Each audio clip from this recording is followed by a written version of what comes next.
আজকের এই ভিডিওর মাধ্যমে দেখাবো কিভাবে ভগ্নাংশের ছোট বড় নির্ণয় করা হয়।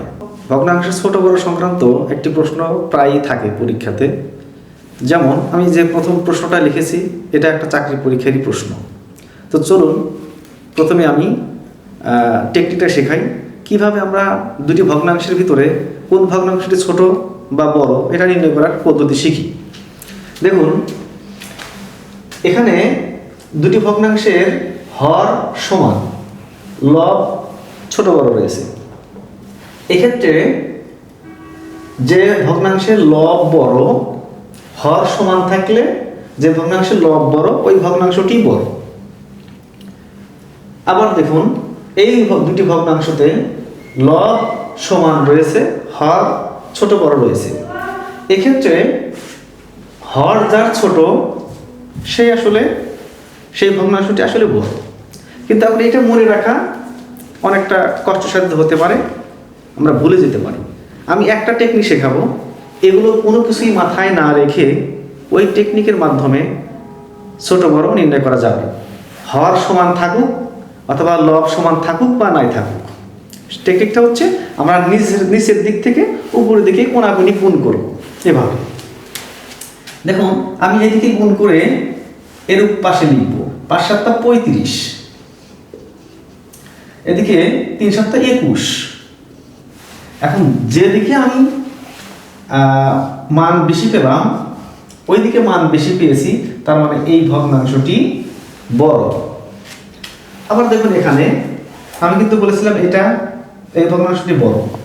দেখুন, ৭ × ২ = ১৪, এদিকে ৫ × ২ =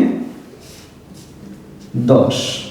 আমি এইদিকে মান বেশি পেয়েছি, তার মানে আমার এই ভগ্নাংশটি বড়।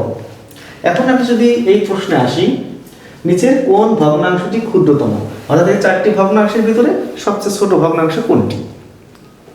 আমরা কি করব, এই দুইটা করে চেক করব। তো আমি এদিক থেকে যদি এদিকে গুণ করি, ৩ × ৩ = ৯, এদিকে ৪ × ২ = ৮,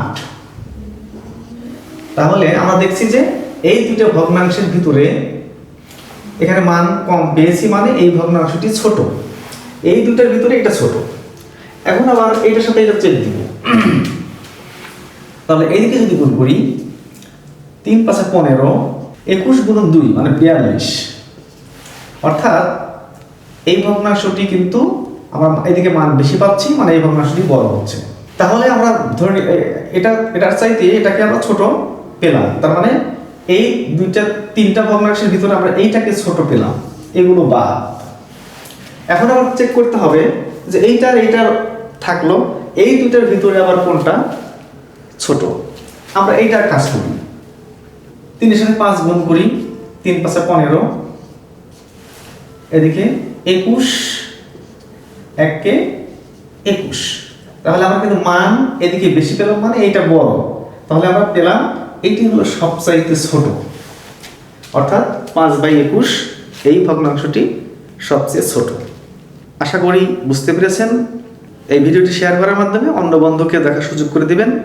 সবাইকে ধন্যবাদ।